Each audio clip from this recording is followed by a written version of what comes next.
Hi, Lilith. I'm Anna. I'm your social worker. I'm here to get you the help you deserve. So tell me a little bit about yourself. Well, my name's Lilith Evanston. I'm 19. I'm going to college. Yeah. Yes, that's Okay. yeah. What are we doing here today? How can I help you? So I guess I'm just like looking for some help and some skills with like time management and stuff. I've really been struggling with like procrastination and like sleeping, but I think the sleeping is more like issues are more of like related to what I've been struggling with like my procrastination and stuff. Okay. Okay, so here's how this works. So we're gonna work together to get you feeling better. I can help find you some assistance programs, some support groups or resources, and you can work with just me, you can work with more than me, and I'm here to get you the resources that will help you best.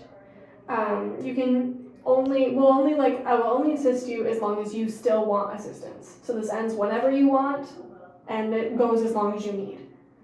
So let's discuss a little bit about confidentiality and mandatory reporting. So anything that you share with me will be confidential unless you threaten to hurt yourself or someone else, and then I have to tell someone because I'm most worried about your safety and the safety of others. And then I'm also a mandated reporter, which means I report abuse in minors and dependent adults. If you yourself, since you are 19, if you report abuse to me that is upon you or someone else that is of age, then I will not report it unless you tell me you want me to. Okay? Does that sound all right? Yeah. All right. Do you have any questions for me? No, I think I got it. Okay, sounds good. So how did we get here today? Who referred you to our office? So my roommate Janine, she sort of, I guess, because I've been like talking with her because we're getting pretty close. I talked to her about like how I was like struggling with some stuff, so she recommended that I like come to you guys just for some help.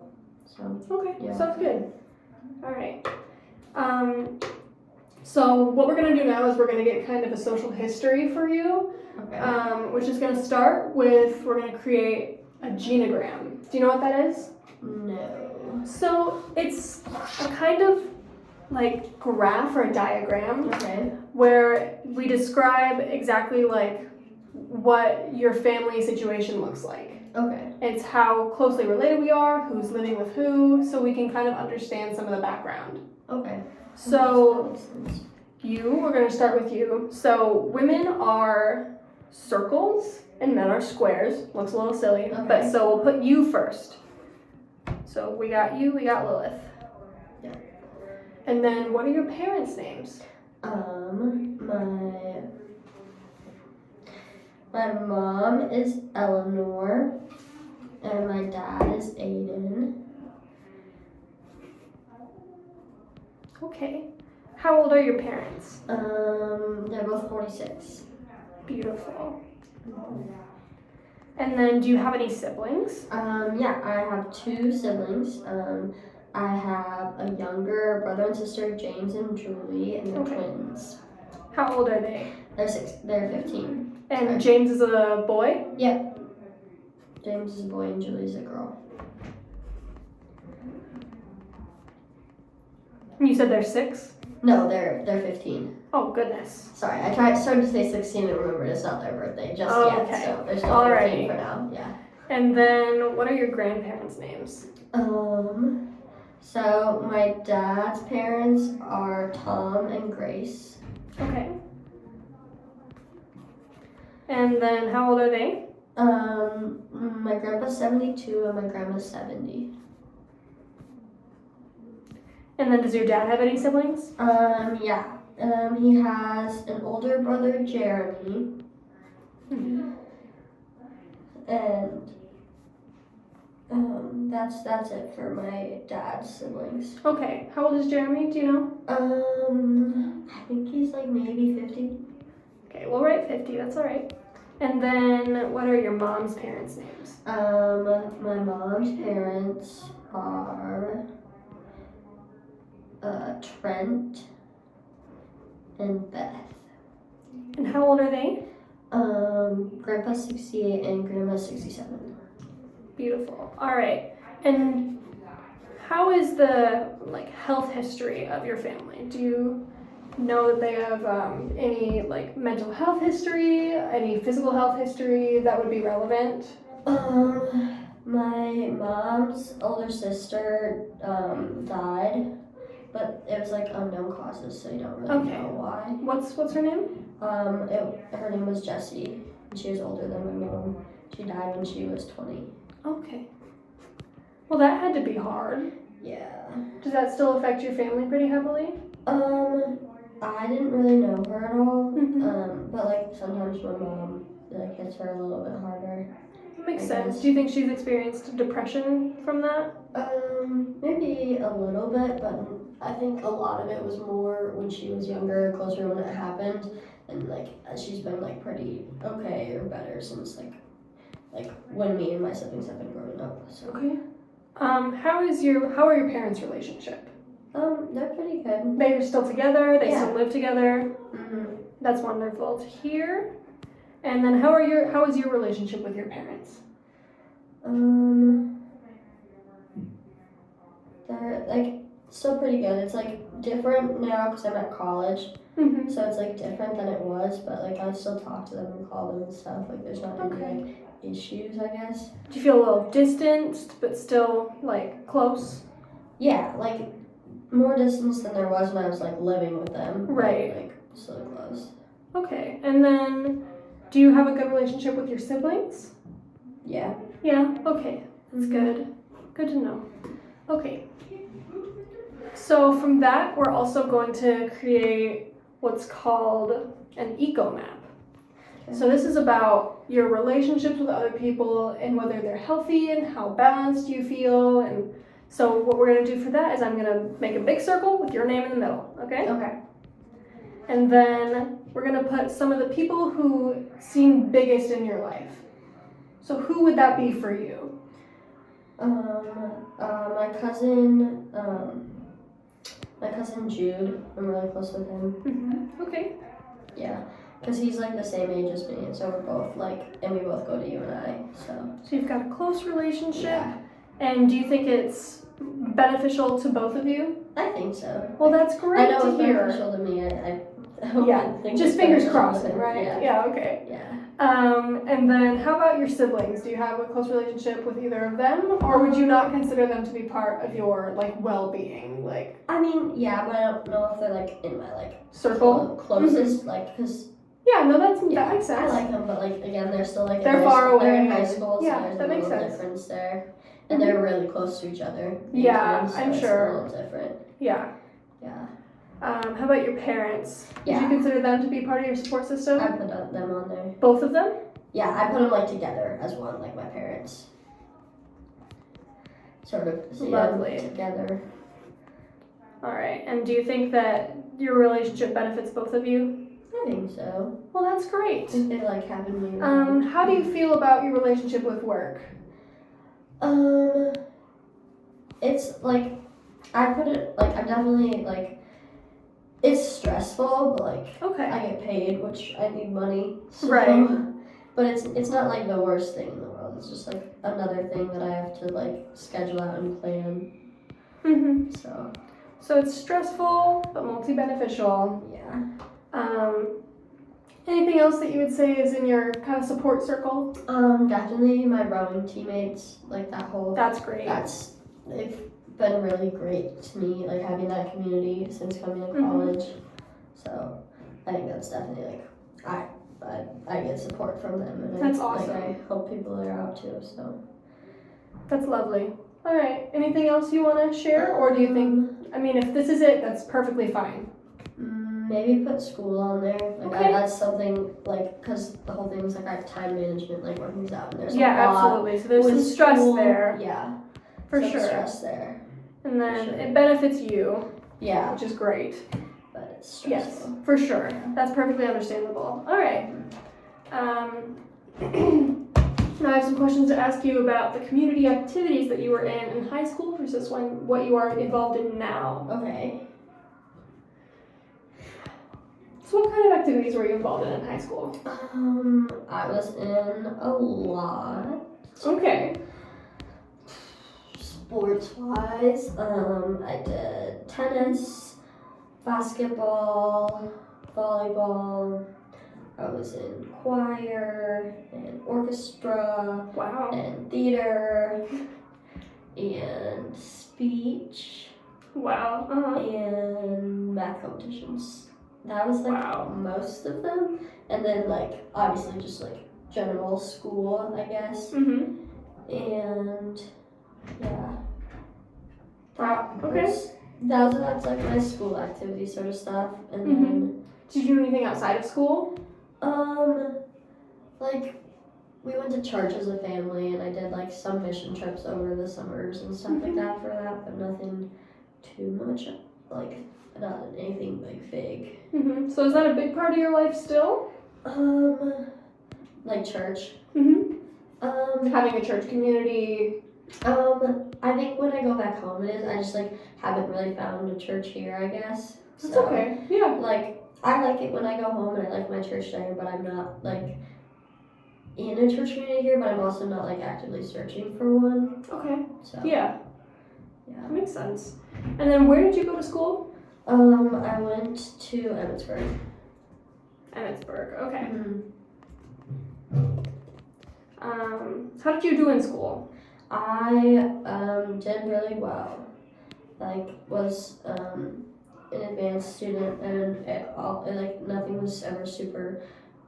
Like when I started getting into more college level classes, it got to be more, but it was never like super hard or anything. Mhm. So I did really well in school, I guess. All right. And then Yeah. how have you been doing now? I know you say you've struggled with procrastination, but has it affected your grades, or are you still? No, it hasn't. I'm still Okay. like if you just looked at it on paper, like I'd be doing like really well. Like, Right. I still have A's Okay. and like all my stuff gets turned in, so that's like where it's hard because it's like I know that like what I'm doing like isn't working for me like mentally well-being wise, but like it's working for my grades, so it's like weird. Yeah. Hard. Uh-huh. Yes. Okay. So.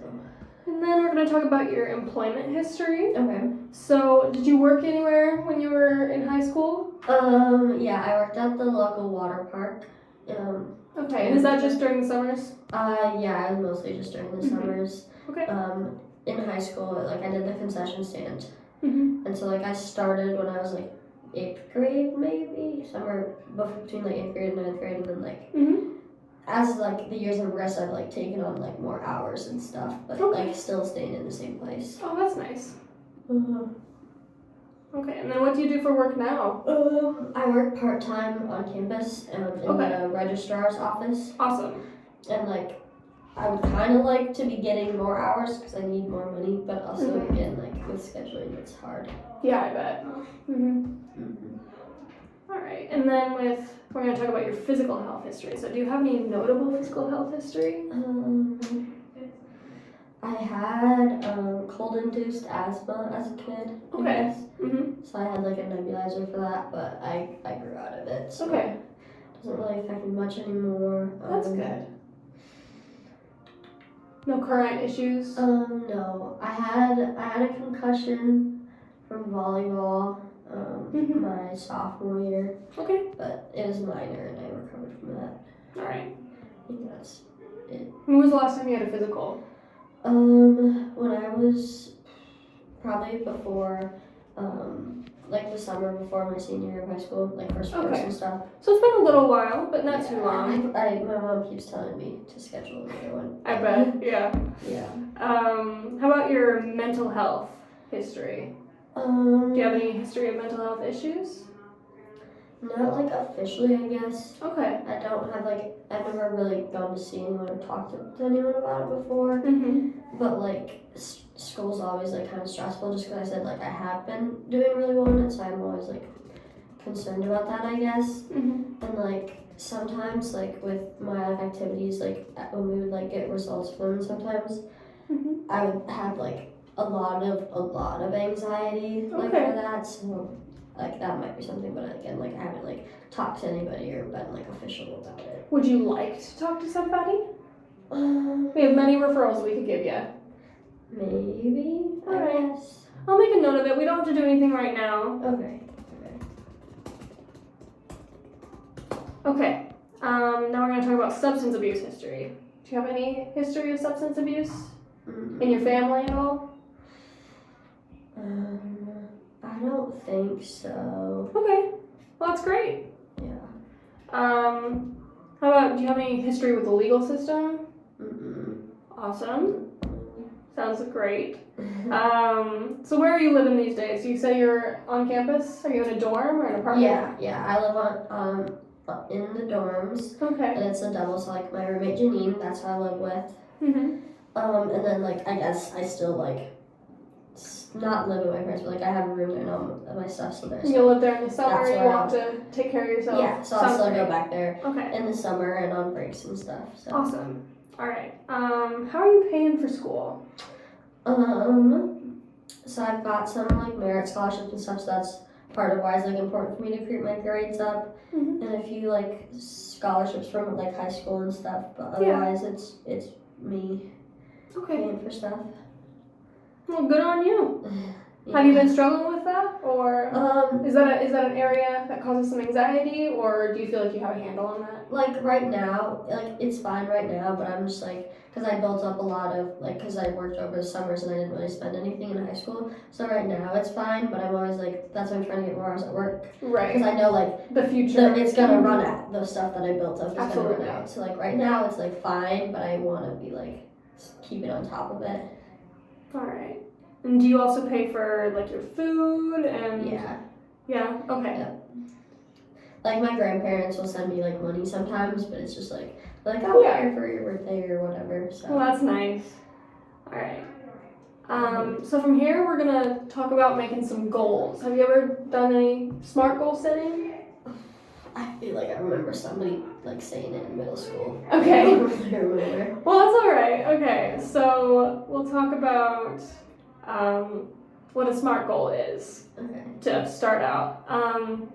So a SMART goal, it's an acronym. Okay. The S stands for specific, the M stands for measurable, the A stands for attainable, the R stands for relevant, and the T stands for time bound.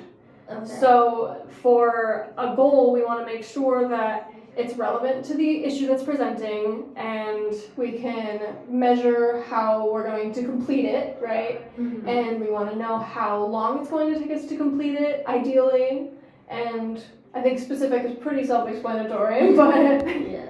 but all right. Does that make sense, or do you want me to keep explaining? No, I think I got that. All right, sounds good. So from what I'm hearing, I think it would be beneficial for us to make one goal concerning your procrastination Okay. and one goal concerning your sleep issues. That makes sense. All right, because I feel like they definitely go hand in hand, Yeah. but if we can focus on each of them separately, I hope that they can get better together. Uh-huh. So which would you like to start with? We can start with like the procrastination stuff, I guess. Okay. That like feeds in. I also used to suffer with procrastination. And it's something that doesn't really go away, but there are things that you can do to help yourself. And one of the things that I've found has been really helpful is making a list of all the things I have to do like far in advance so I can see it written down. Does that sound like that would be helpful to you, or would you like to go in a different direction? That sounds like it would just freak me out. Okay. I'm not gonna lie. 'Cause Okay. sometimes like for me, it's like I know what I have to do. Mhm. It's just like I don't know where to start. So I think like if I put all of them on a list, it would just freak me out even more because there'd just be more options for what to start Right. with. Okay. So I don't think that would be Okay. very helpful. What about if you could see? I still always go to lists because seeing it written down is helpful. But if you maybe don't want to have that much written down, Yeah. maybe we could think about trying to organize a list in terms of which assignments are going to be the easiest to complete and which are going to be the hardest. Okay, we can try that. Maybe you can try it for one specific class and see if it helps you instead of doing everything. Yeah. Yeah? I can try that. Okay. So, we'll say we'll make a list of your known assignments at the beginning of the semester for one class to have a visual representation of what needs to get done to increase your motivation. So can you give me a 1 to 10 rating, 1 being 0 motivation and 10 being I'm super motivated, for how you've been feeling about your schoolwork this semester? It depends on when it is. Okay, let's talk about nearing the end of the semester. Nearing the end of the semester, I'd say like an 8. An 8, you've been very motivated.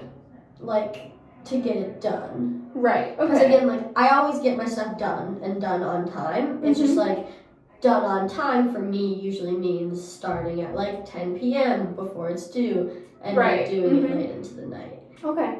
So it's like, when do you think you struggle the most throughout the semester? in the middle. In the middle, so around midterms? Is that when we should really be focusing? No, it's more like, because like midterms is a set spot where there's like stuff due. It's like in the middle when there's like, not the beginning where you're interested and not the end where you're turning stuff in because it's due, but like the middle like period. Kind of in limbo. Yeah. Okay. So how do you feel you've been motivated during those times? Do you feel like that number is lower? Yeah, for sure. Like to just do stuff, it's lower. So what would you rate it? What's the scale again? Okay, 1 is 0 motivation. Okay. Which kind of makes it feel like we should we're gonna make it 0, okay? 0 is 0 motivation. Okay. And 10 is you have all the motivation in the world, you can get it all done right now. Probably like a 5.5. Okay. See, that's pretty good. But let's see, what can we do to get it to a 7? I guess maybe if there was like an expectation for me to have stuff done, because part of it in that middle spot is just like there's no due date, so I'm like it doesn't really matter. Right. So like maybe if there was like an expectation like to hold myself accountable to. Would it be helpful if I reminded you? Maybe. If maybe we had a shared document where all of your stuff was, so I could know when it's due and I could remind you a few days prior? Yeah. Okay. Or just like for those like big projects and stuff that I would like technically do to them, like have a little like this part of it is due by this earlier date. Okay.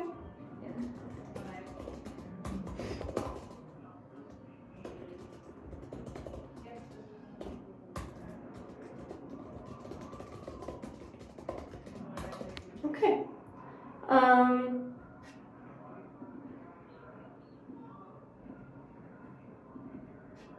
All right. So how much do you think that we could increase your motivation by? If we talk a percentage, do you want to increase it by just 10%, 20%? Do you want to increase it by 50%? Like where do you feel like your ability to increase this first goal will be? Because we want it to be attainable. Yeah. Maybe like 40% increase. That sounds great. All right. So now we have to come up with some objectives for you. So objectives are things that we can complete within a few weeks. But because we're talking about the following semester that starts in the fall, right? It's not going to be a few weeks, but we're going to just keep that time frame in mind. Okay? Okay. So what's one thing you could do? I think one thing that we could think about is reading your syllabi all the way through. Do you do that at the beginning of the semester? It depends on the class, because in a lot of the classes we have to read them like as an assignment. So then I will. But if it's just like there, I'll usually I'll read like what we're doing in the class and like the professor's little thing about themselves. But like a lot of the this is how grading works in my class stuff I don't read. Okay. I think we should make it a goal to kind of wrap our heads around that before we start classes. Okay. And then I think we should have you organize this list we're talking about before classes start. Just so you know, or just have an idea of how you're going to do it, right? Yeah.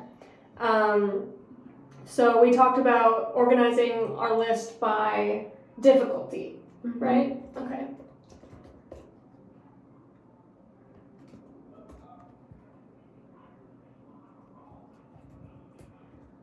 difficulty of the assignments.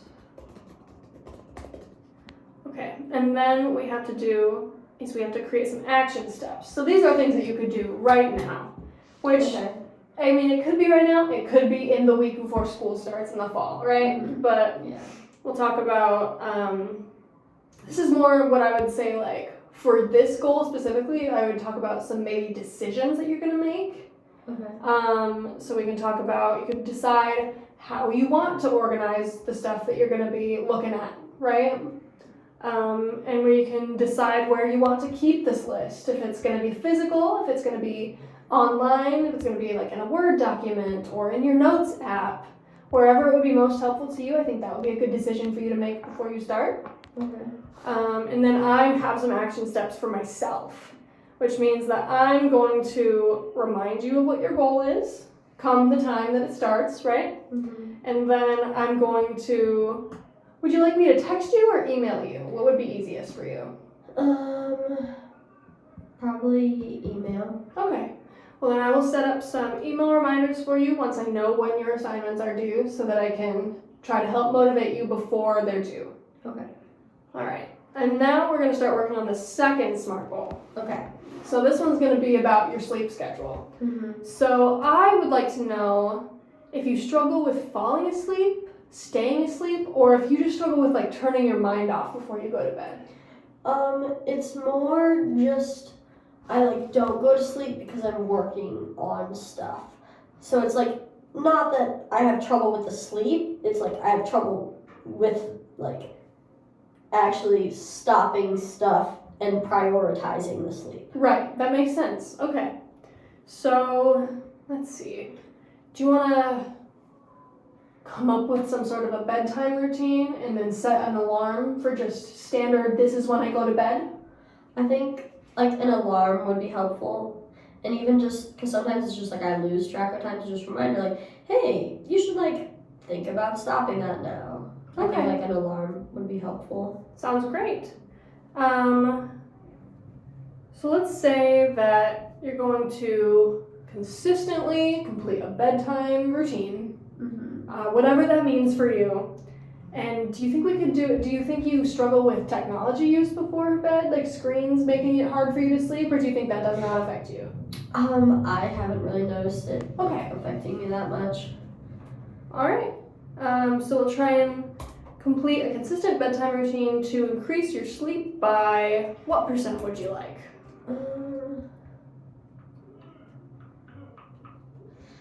We'll stick with 40%. Seems like a good number. That is a good number. All right. And then what time do you think would be best for you to go to bed? Or start remembering that it's time to go to bed? Let's see, if I have class at 9, if I think backwards, then I'd have to wake up at like 8. So, like 11:15 or so. Okay. So that I have like time to finish stuff up before I go to bed. All right. So there's actually a thing on iPhones now. Do you have an iPhone? I do. So there's a sleep reminder that they've got where you can put in what time you want to wake up in the morning, and they'll tell you the right time for you to start going to bed. So if there is a discrepancy and you want it to be a different time based on when you need to wake up in the morning, that's a great tool for you to use. Okay. And then do you struggle with getting your mind to turn off, or is it just about turning off all of your stuff and getting ready for bed? It depends. Sometimes like I'm really, really tired, so I just fall right asleep, and sometimes it feels like I'm like laying there for an hour trying to fall asleep. So like I definitely have some nights where it's like I just cannot sleep. Okay. How do you feel about reading books before bed? Fine. Have you ever tried that to go to sleep? When I would read books in middle school before bed, I would just get too involved in them and then stay up until like 1 a.m. to like read the next chapter. So like, but it might be different now, like if I'm reading books that are not as like highly consumable. So or you could just find a really boring book. Yeah. Read a textbook. Well, maybe not. We're trying to take off your your school brain. Yeah. So maybe not. I could try it again okay. for sure. Yeah. So we'll set those for your objectives. We'll say or you're gonna set an alarm or get your phone tools figured out if you want, right? And then we're gonna say you're gonna read a book for like 20 to 30 minutes before bed. You could even set an alarm for that too if it would be helpful. So we'll talk about your action steps. So you can maybe decide what time fits best for you, right? And you could pick out your book, right? I can do that, yeah. Okay, that sounds great. And then is there anything that I can do to help you? Maybe just like check in with like how it's going. And see if what we've talked about is like working or not, I guess. All right. I'll check in with you in maybe a week. Okay. Right? Sound good? All right. And then, so today we've talked about all of your history, right? And then we've set 2 goals. Do you feel good about your goals? Yeah. Good. All right. Well, then I think that's all we have for today. We're still planning on meeting next week? Yeah. That all right. works for me. Sounds good. Okay. Bye. Bye.